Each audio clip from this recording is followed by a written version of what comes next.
Hi there, my name is Mr. Hussein and I'm one of the RS consultants for Harris Federation, and in this video I'm going to be going through the topic of almsgiving, which is part of the Islam Practices Unit of the AQA GCSE specification. So you can see from the checklist I'm going to go through today two things: zakah and khums in Shia Islam. So almsgiving, zakah.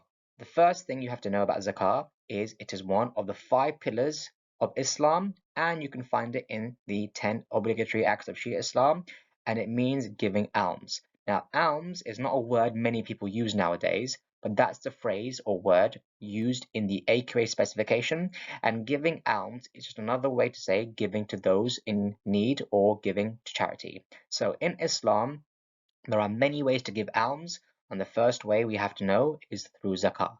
So, how do Muslims give zakah? The first way Muslims give zakah is by giving 2.5% of their savings to those in need.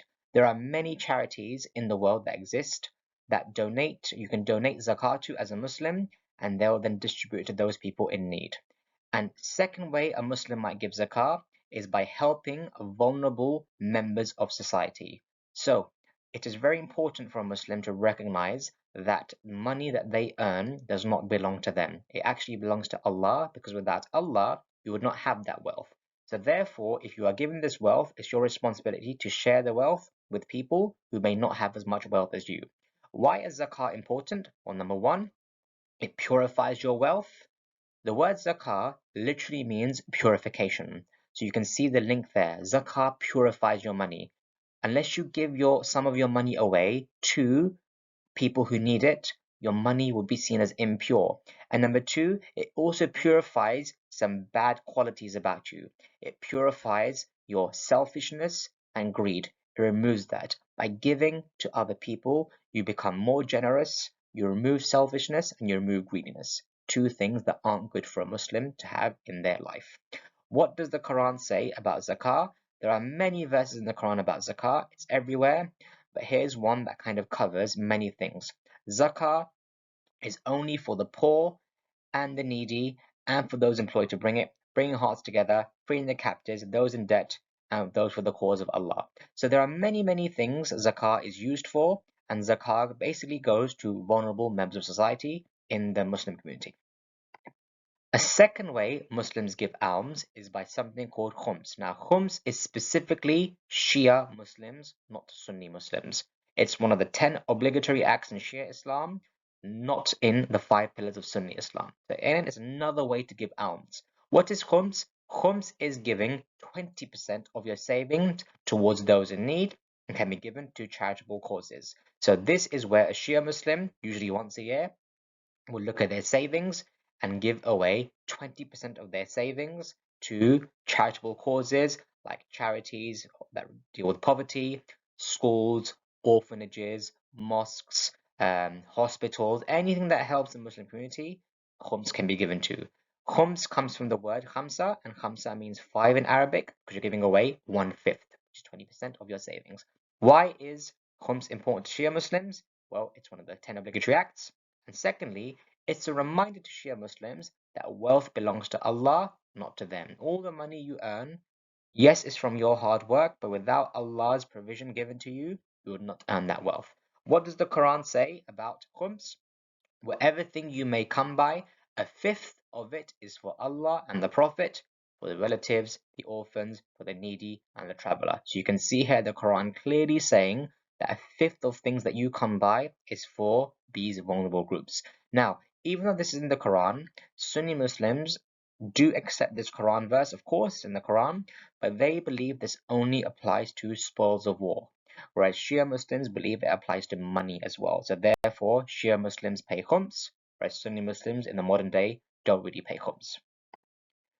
Here are the ways the question as a 4 marker could be asked of you. So you could be asked, in general, 2 ways Muslim gives alms, or you could be specifically asked about zakah or khums. So please have a go at these questions, giving yourself a time limit of about 3 to 4 minutes per each question. So in this question, give 2 ways Muslims give alms. Here, it's not specifically asked me which type of alms. So I can choose both types and explain how they are given in Islam in my answer. So one way is through zakah, that's my first mark. This involves Muslims giving 2.5% of their wealth to those in need, that's my second mark.